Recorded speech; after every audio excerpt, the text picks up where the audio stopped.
বিসমিল্লাহির রহমানির রহিম।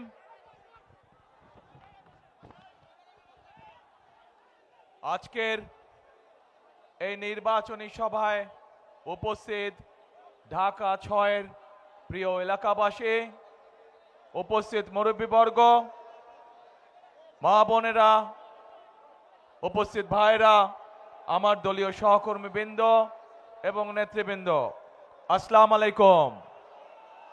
আসসালামু আলাইকুম। কেমন আছেন আপনারা? আলহামদুলিল্লাহ। প্রিয় ভাই বোনেরা, আজ আমরা সকলে এখানে একত্রিত হয়েছি এই যে 12 তারিখে নির্বাচন, এই নির্বাচন উপলক্ষে আজ এই নির্বাচনী জনসভা। কিন্তু এই যে নির্বাচন হচ্ছে, যে নির্বাচনে ইনশাআল্লাহ বহু বছর পরে ঢাকা ৬-এর অধিবাসী সহ সমগ্র বাংলাদেশের মানুষ তাদের ইচ্ছা মতন স্বাধীন মতন ভোট দিতে পারবে। কিন্তু এই যে অধিকার, এই অধিকার আদায় করার জন্য গত 16 বছরে এই বাংলাদেশের বহু সন্তান আত্মত্যাগ করেছে, শহীদ হয়েছে, গুমের শিকার হয়েছে, খুনের শিকার হয়েছে, হাজার হাজার লক্ষ লক্ষ মানুষ গায়েবী মামলার অত্যাচার, গায়েবী মামলার শিকার হয়েছে। হয়তোবা এই জনসভার মধ্যেও বহু মানুষ আছেন যারা গায়েবী মামলার শিকার হয়েছিলেন। দিনের পর দিন আদালতের বারান্দায় থাকতে হয়েছে, তা না হলে জেলখানায় থাকতে হয়েছে। এত ত্যাগ তিতিক্ষার পরে এই নির্বাচনের অধিকার আদায় হয়েছে। যেই স্বৈরাচার মানুষের অধিকার লুট করে নিয়েছিল, মানুষের রাজনৈতিক অধিকার, কথা বলার অধিকার, ভোট প্রদানের অধিকার লুট করে নিয়েছিল, গত 2024 সালের 5ই আগস্ট ছাত্র জনতার অভ্যুত্থানের ফলে সেই স্বৈরাচার এই দেশ ছেড়ে পালিয়ে যেতে বাধ্য হয়েছে। প্রিয় ভাই বোনেরা, এখন প্রিয় ভাই বোনেরা, ভোট তো বাংলাদেশের মানুষ দিবে, কিন্তু ভোট দেওয়ার সাথে সাথেই আমাদের যেমন গণতন্ত্রের ভিত্তি আস্তে আস্তে শক্তিশালী হবে, কিন্তু একই সাথে আমাদেরকে শুধু ভোট দিলেই চলবে না, ভোট দেওয়ার সাথে সাথে আমাদেরকে দেশ গঠনের কাজে হাত দিতে হবে। এই যে আপনাদের সন্তান ইশরাক হোসেন, ধানের শীষের প্রার্থী ইশরাক হোসেন, তার হাতে আমি আজকে আনুষ্ঠানিকভাবে ধানের শীষ তুলে দিলাম। আপনাদের এলাকার সন্তান, তারা বংশ পরস্পরায়, তারা এই এলাকার আসতে, ভাই কথা শুন, আগে ভাই কথা শুন, কথা শুন, আগে কথা শুন, তারপরে স্লোগান দিস। এই যে ইশরাক, শুধু ইশরাক না, ইশরাকের বাবা মরহুম সাদেক হোসেন খোকা, উনিও এই এলাকার মানুষের জন্য কাজ করেছিলেন, এলাকার মানুষের উন্নয়নের জন্য উনি কাজ করেছেন। ইনশাআল্লাহ ইশরাকও আপনাদের এলাকার সন্তান, ইশরাকও এই এলাকার মানুষের সমস্যার সমাধানে কাজ করবে, এলাকার মানুষের বিপদ আপদে থাকবে। এই যে ইশরাক একটু আগে তার বক্তব্যে বলল যে এই এলাকায় মানুষের হাসপাতাল প্রয়োজন, সরকারি হাসপাতাল প্রয়োজন। যেই হাসপাতালটি আছে এটি প্রয়োজন না, এটাকে আরো বড় করতে হবে। ইনশাআল্লাহ বাংলাদেশের মানুষের সমর্থনে বিএনপি আগামী দিনে সরকার গঠন করলে আমরা আপনাদের যে সরকারি হাসপাতাল আছে,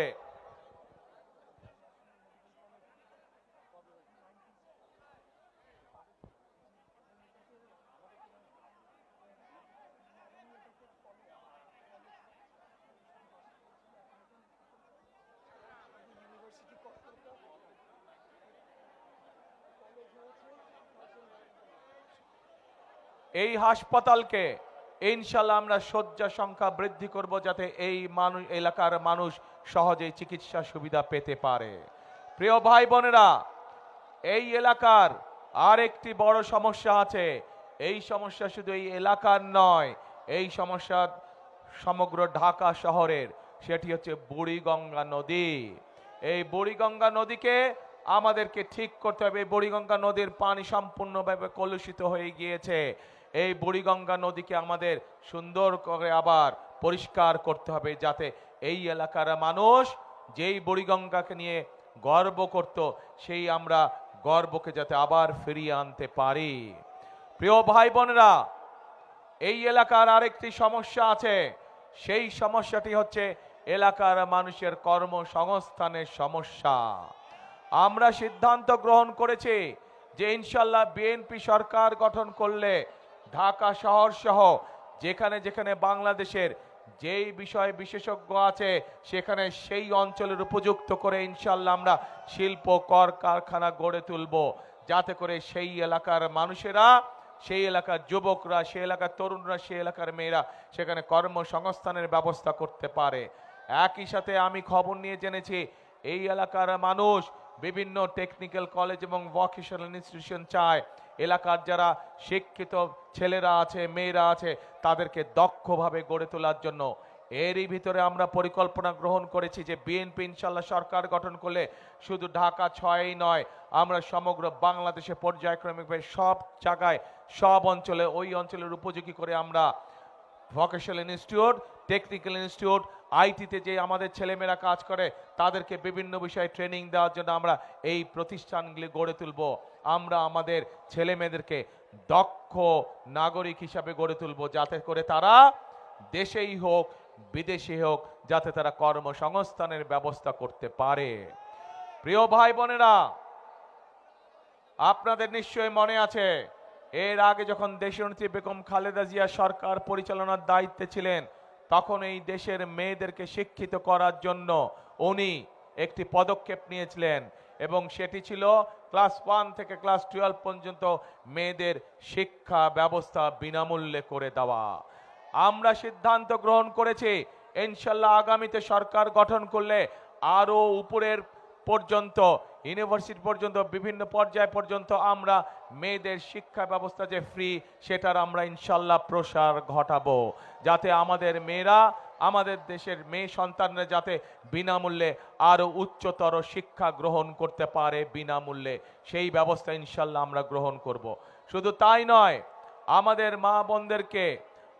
মা বোনদেরকে শিক্ষার আলোর পাশাপাশি তাদেরকে অর্থনৈতিকভাবে স্বাবলম্বী করে গড়ে তোলার জন্য, সেটি শহরেই হোক গ্রামেই হোক যে জায়গায় হোক না কেন, বিশেষ করে যারা খেটে খাওয়া মানুষ সেই সকল পরিবারের গৃহিণীদেরকে বা মাদেরকে আমরা ফ্যামিলি কার্ড পৌঁছে দিতে চাই। যেই ফ্যামিলি কার্ডের মাধ্যমে প্রতি মাসে আমরা এই পরিবারগুলোর কাছে একটি সহযোগিতা পৌঁছাবো, যার মাধ্যমে ধীরে ধীরে এই পরিবারগুলো ইনশাল্লাহ সামনে স্বাবলম্বী হয়ে গড়ে উঠবে। প্রিয় ভাই বোনেরা, একই সাথে বাংলাদেশের কৃষক ভাইদের পাশে আমরা দাঁড়ানোর সিদ্ধান্ত নিয়েছি। এখানে নিশ্চয়ই বহু মানুষ উপস্থিত আছেন যাদের বাংলাদেশের বিভিন্ন অঞ্চলে গ্রামে গঞ্জে পরিবার পরিজন আছেন যারা কৃষি কার্যের সাথে জড়িত, এবং নিজেরাও হয়তো প্রত্যক্ষ না হলেও পরোক্ষভাবে হয়তো কৃষি কাজের সাথে জড়িত আছেন। আমরা সিদ্ধান্ত গ্রহণ করেছি আমাদের দেশের কৃষক ভাইদেরকে যেভাবে মা বোনদেরকে আমরা ফ্যামিলি কার্ড দেব, একইভাবে কৃষক ভাইদেরকেও আমরা একটি কৃষি কার্ড দেব, যার মাধ্যমে কৃষক ভাইদের কাছে আমরা কৃষি সংক্রান্ত বিভিন্ন সহযোগিতা সোজাসুজি ডাইরেক্টলি তাদের কাছে পৌঁছে দিব। এবং একই সাথে আমরা সিদ্ধান্ত গ্রহণ করেছি সমগ্র বাংলাদেশের যেসব কৃষক ভাইয়ের 10,000 টাকা পর্যন্ত কৃষি ঋণ আছে, সেই কৃষি ঋণগুলো আমরা সুদ সহ ইনশাল্লাহ মওকুফ করার ব্যবস্থা করব। প্রিয় ভাই বোনেরা, আমরা আমাদের সন্তানদেরকে যেরকম লেখাপড়া শেখাবো, আমরা যেমন তাদের মধ্যে থেকে বিভিন্ন পেশার দক্ষ মানুষ গড়ে তুলবো, ডাক্তার, ইঞ্জিনিয়ার, আর্কিটেক্ট, উকিল, ব্যারিস্টার আমরা গড়ে তুলবো, একইভাবে আমরা আমাদের দেশে বহু প্রতিভাবান ছেলেমেয়েরা আছে যারা বিভিন্ন খেলাধুলায় পারদর্শী। আমরা সিদ্ধান্ত গ্রহণ করছি সমগ্র বাংলাদেশ থেকে আমাদের এইসব প্রতিভাবান বাচ্চাদেরকে বের করে নিয়ে আসব এবং তাদেরকে আমরা দক্ষ খেলোয়াড় হিসাবে গড়ে তুলব, পেশাদারী খেলোয়াড় হিসাবে তাদেরকে আমরা গড়ে তুলব। প্রিয় ভাই বোনেরা, নিশ্চয়ই আপনারা এর মধ্যে শুনেছেন বিএনপি দেশ গঠনের জন্য বিভিন্ন পরিকল্পনা গ্রহণ করেছে।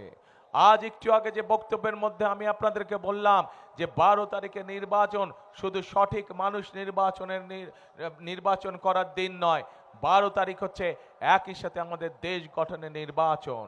প্রিয় ভাই বোনেরা, দেশকে যদি গঠন করতে হয়, এই যে যতগুলো সমস্যা আমরা এই এলাকার শুনলাম, এই সমস্যাগুলো যদি সমাধান করতে হয়, তাহলে আমাদেরকে সঠিক ব্যক্তি এবং সঠিক রাজনৈতিক দলকে বাছাই করে নিতে হবে। এই মুহূর্তে বাংলাদেশে যে রাজনৈতিক দলগুলো আছে, সেই রাজনৈতিক দলগুলোর মধ্যে একমাত্র বিএনপি হচ্ছে সেই রাজনৈতিক দল যাদের দেশ গঠনের পরিকল্পনা রয়েছে। এই মুহূর্তে যেই রাজনৈতিক দলগুলো বাংলাদেশে আছে, তার মধ্যে বিএনপি হচ্ছে একমাত্র রাজনৈতিক দল যেই রাজনৈতিক দলের কাছে মানুষের ভাগ্য পরিবর্তনের কর্মসূচি রয়েছে। প্রিয় ভাই বোনেরা, এবং শুধু পরিকল্পনায় নয়, শুধু কর্মসূচিই নয়, বিএনপি হচ্ছে একমাত্র রাজনৈতিক দল যেই রাজনৈতিক দল অতীতে দেশ পরিচালনার অভিজ্ঞতা রয়েছে যাদের। বিএনপি ছাড়া এই মুহূর্তে আর কোনো রাজনৈতিক দল নেই যাদের দেশ পরিচালনার অভিজ্ঞতা রয়েছে। প্রিয় ভাই বোনেরা, আজকের এই জনসমাবেশে বহু মুরব্বী উপস্থিত আছেন। মুরব্বীদের খেয়াল আছে দেশ স্বাধীনের পরে যারা দেশ পরিচালনা করেছিল তারা কিভাবে দেশের আইন শৃঙ্খলা পরিস্থিতির অবনতি করেছিল। এই মুরব্বীদের সেই অভিজ্ঞতা আছে যে দেশ স্বাধীনের পরে যারা দেশ পরিচালনা করেছিল কিভাবে দেশকে দুর্ভিক্ষের দিকে তারা ঠেলে দিয়েছিল, ফলে লক্ষ লক্ষ মানুষ সেদিন না খেয়ে ৭৪ সালে মারা গিয়েছিল। কিন্তু পরবর্তীতে যখন শহীদ রাষ্ট্রপতি জিয়াউর রহমান দেশ পরিচালনার দায়িত্ব পেলেন, উনি শুধু দুর্ভিক্ষের হাত থেকেই দেশকে রক্ষা করলেন না, বরং শহীদ রাষ্ট্রপতি জিয়াউর রহমান সেদিন বাংলাদেশে দ্বিগুণ খাদ্য উৎপাদন করেছিলেন, বরং খাদ্য রফতানি করা হয়েছিল এই বাংলাদেশ থেকে। শুধু তাই নয়, কঠোর হস্তে শহীদ রাষ্ট্রপতি জিয়াউর রহমান সেদিন বাংলাদেশের আইন শৃঙ্খলাকে রক্ষা করেছিলেন। প্রিয় ভাই বোনেরা, পরবর্তীতে যখন দেশনেত্রী বেগম খালেদা জিয়া দেশের দায়িত্বভার পান ৯০ স্বৈরাচার আন্দোলনের পরে, সেই সময় দেশের কলকারখানা স্থাপনের মাধ্যমে, দেশের জনগণের কর্মসংস্থানের মাধ্যমে আন্তর্জাতিকভাবে দেশনেত্রী খালেদা জিয়া বাংলাদেশের জন্য উপাধি নিয়ে এনেছিলেন এমার্জিং টাইগার হিসাবে। সারা বিশ্ব সেদিন স্বীকার করে নিয়েছিল যে বেগম খালেদা জিয়া, দেশনেত্রী খালেদা জিয়া বাংলাদেশকে অর্থনীতিকে শক্তিশালীভাবে গড়ে তুলেছিল, বাংলাদেশে কর্মসংস্থানের ব্যবস্থা করেছিল বাংলাদেশের মানুষের জন্য, এবং হাজার হাজার মিল কলকারখানা সেদিন স্থাপিত হয়েছিল বাংলাদেশের এই মাটিতে। শুধু তাই নয়, প্রিয় ভাই বোনেরা, ৯৬ সালে যখন যেই স্বৈরাচার ৫ই আগস্ট দেশ ছেড়ে পালিয়ে গিয়েছে, আমরা দেখেছি বিগত ১৬ বছর ধরে বাংলাদেশে মেগা মেগা প্রজেক্ট হয়েছে এবং এই মেগা প্রজেক্টের অন্তরালে মেগা দুর্নীতি স্থান করে নিয়েছিল। আমরা দেখেছি এই অন্তর্বর্তীকালীন সরকারের সময় মানুষের সামনে তথ্য প্রকাশ করা হয়েছে যে স্বৈরাচার পালিয়ে গেছে তাদের সময় প্রতি বছর $১৬ বিলিয়ন করে এই দেশ থেকে পাচার করে দেওয়া হতো। এই স্বৈরাচারের দল যখন ৯৬ সালে ক্ষমতায় আসে, ক্ষমতায় আসার পরে তারা বাংলাদেশে কে দুর্নীতির শীর্ষস্থানে নিয়ে গিয়েছিল, কিন্তু ২০০১ সালে যখন দেশনেত্রী খালেদা জিয়া জনগণের পক্ষ থেকে আবার দেশ পরিচালনার দায়িত্ব পান, তখন দেশনেত্রী খালেদা জিয়া কঠোর হস্তে দুর্নীতি দমন করেন এবং ২০০৫ সালে দেশনেত্রী খালেদা জিয়া দুর্নীতির কলঙ্ক থেকে বাংলাদেশকে মুক্ত করে নিয়ে এসেছিলেন। প্রিয় ভাই বোনেরা, সেজন্যই আপনাদের সামনে আমি বলেছি যে আমাদের যতগুলো পরিকল্পনা আছে, আমাদের যতগুলো কর্মসূচি আছে, এই কর্মসূচিগুলোকে যদি সফল করতে হয়, এই কর্মসূচিগুলোর সুফল যদি জনগণের কাছে পৌঁছে দিতে হয়, তাহলে দুটি কাজ আমাদেরকে অবশ্যই করতে হবে।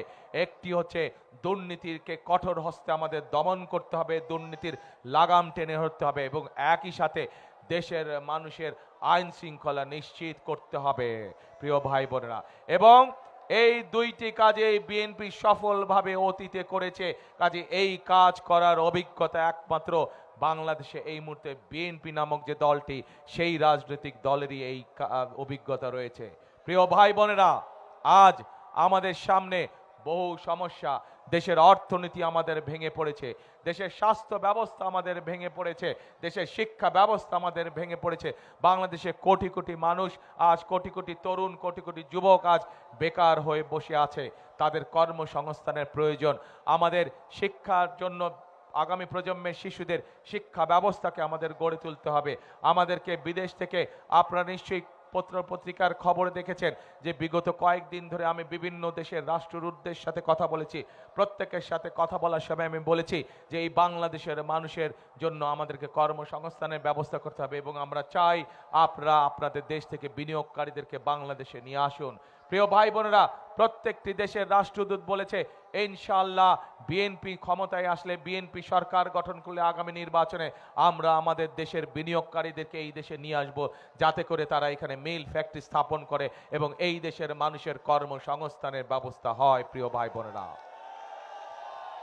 প্রিয় ভাই বোনেরা, প্রিয় ভাই বোনেরা, আজ আজ সময় এসেছে আমাদেরকে এই সমস্যাগুলোর সমাধান করতে হবে এবং এই সমস্যার সমাধানগুলো করার যোগ্যতা এবং অভিজ্ঞতা একমাত্র বিএনপি আছে।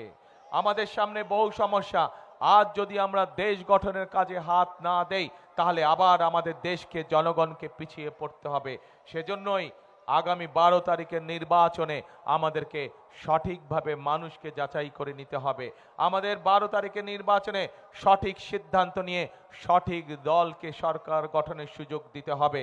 প্রিয় ভাই বোনেরা, প্রিয় ভাই বোনেরা, আজ যদি এই বিশাল জনসভার সামনে দাঁড়িয়ে আমি যদি শুধুমাত্র আমার প্রতিপক্ষ সম্পর্কে আপনাদেরকে বলে যেতাম, তাতে জনগণের কোনো উপকার হতো না। হতো কি জনগণের উপকার? জনগণের কোনো উপকার হতো না। সেই জন্যই সংক্ষেপে আমি আপনাদের সামনে আমাদের পরিকল্পনার কথা তুলে ধরেছি।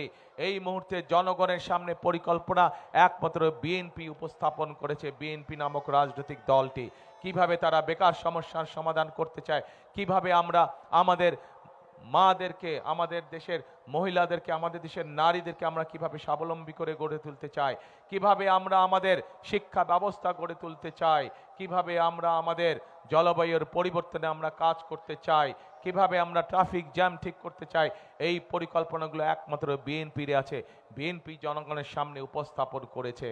প্রিয় ভাই বোনেরা, প্রিয় ভাই বোনেরা, আসুন আজকে আমাদেরকে আমাদের এই দেশকে গড়তে হবে। দেশনেত্রী বেগম খালেদা জিয়া, দেশনেত্রী বেগম খালেদা জিয়া, এই মানুষটিকে আপনারা সকলেই চেনেন। কদিন আগেও এই মানুষটি আমাদের সাথে ছিল, কিন্তু আজ উনি এই দুনিয়া ছেড়ে চলে গিয়েছেন। এই মানুষটিকে বিগত স্বৈরাচার নির্যাতন, স্বৈরাচার সরকার এমন কোনো নির্যাতন নেই যা তাকে করেছে। জেল, জুলুম, কেস কাছারি, মিথ্যা মামলাকে সব রকম নির্যাতন করেছে। তাকে তারা বলেছিল যে আপনি দেশ ছেড়ে চলে যান, আমরা আপনাকে কোনো জেল জুলুম করব না। কিন্তু দেশনেত্রী খালেদা জিয়া তাদের সেই কথা শোনেন নাই। উনি বলেছিলেন এই বাংলাদেশি আমার প্রথম, এই বাংলাদেশি আমার শেষ ঠিকানা, এই বাংলাদেশি জনগণ হচ্ছে আমার স্বজন, আমার আপনজন, কাজে এদেরকে ছেড়ে আমি কোথাও যাব না। প্রিয় ভাই বোনেরা, প্রিয় ভাই বোনেরা, এই বাংলাদেশ দেশনেত্রী খালেদা জিয়ার যেমন প্রথম এবং শেষ ঠিকানা ছিল, এই বাংলাদেশে এই মাঠে হাজার লক্ষ মানুষের প্রথম এবং শেষ ঠিকানা, আমাদের সকলের প্রথম এবং শেষ ঠিকানা। কাজে এই দেশকে আমাদেরই গড়ে তুলতে হবে। এই দেশের মানুষের ভাগ্যের পরিবর্তনের জন্য আমাদেরকে পরিশ্রম করতে হবে। শুধু প্রয়োজন সঠিক পরিকল্পনা, প্রয়োজন সঠিক কর্মসূচি, যা একমাত্র বিএনপির কাছেই আছে। ইনশাআল্লাহ 12 তারিখের নির্বাচনে ধানের শীষে, ইশাককে ধানের শীষে আপনারা জয়যুক্ত করলে এবং 12 তারিখের নির্বাচনে সমগ্র বাংলাদেশে বিএনপি ইনশাআল্লাহ সরকার গঠন করলে আমরা দেশ গঠনের কাজে হাত দিব। প্রিয় ভাই বোনেরা, কারা কারা আছেন আমার সাথে দেশ গঠনের কাজে হাত দেবেন? ইনশাআল্লাহ প্রিয় ভাই বোনেরা, আমরা সকলে মিলে দেশ গঠনের কাজে হাত দিব। এটাই হবে আজকের এই জনসভার প্রতিজ্ঞা, এটাই হবে আজকের এই জনসভার শপথ। প্রিয় ভাই বোনেরা, সকল সময়ে শহীদ রাষ্ট্রপতি জিয়াউর রহমান একটি কথায় বিশ্বাস করতেন, দেশনেত্রী খালেদা জিয়া একটি কথায় বিশ্বাস করতেন। তাদের সন্তান হিসাবে আমিও সেই কথায় বিশ্বাস করি এবং সেই কথাটি হচ্ছে করব কাজ, গড়ব দেশ সবার আগে।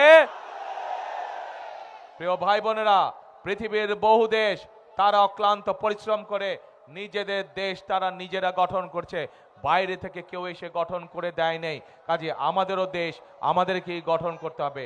বহু শহীদ আত্মত্যাগ করেছেন এই দেশকে স্বাধীন করতে, বহু শহীদ জুলাই আগস্ট মাসে আত্মত্যাগ করেছেন সেই স্বাধীনতা রক্ষা করতে, গণতন্ত্রকে ছিনিয়ে আনার জন্য আমাদের বহু হাজারো সহকর্মী গত 16 বছরে জীবন উৎসর্গ করেছে। তাদের এই তাদের এই ত্যাগকে আমরা বৃথা যেতে দিতে পারি না। এবং যদি বৃথা যেতে দেওয়া না হয়, তাহলে আমাদেরকে আগামী দিন যে কোনো মূল্যে আমাদের জনগণের ভাগ্য পরিবর্তন করতে হবে। আমাদেরকে আগামী দিন যে কোনো মূল্যে এই দেশকে সামনের দিকে এগিয়ে নিয়ে যেতে হবে। প্রিয় ভাই বোনেরা, আজকে আসুন, সেই জন্য আপনাদের সকলের কাছে বিএনপির পক্ষ থেকে আজ আমি হাজির হয়েছি। আপনাদের কাছে আমি ধানের শীষের পক্ষে ভোট চাইছি।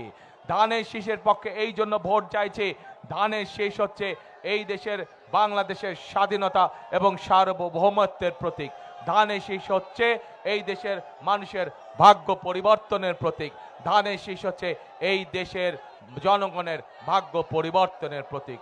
প্রিয় ভাই বোনেরা, আজ এই পর্যন্তই বক্তব্য রেখে আমার বক্তব্য শেষ করছি। ইনশাল্লাহ আগামী দিন আমরা সকলে কাঁধে কাঁধ মিলিয়ে একসাথে আমরা দেশ গঠনের কাজে হাত দেব ইনশাল্লাহ। এই হোক আমাদের আজকে নির্বাচনী জনসভার শপথ, এই হোক আমাদের নির্বাচনী জনসভার প্রতিজ্ঞা। আল্লাহ হাফেজ। বাংলাদেশ জিন্দাবাদ। বাংলাদেশ জাতীয়তাবাদী দল জিন্দাবাদ। আসসালামু আলাইকুম।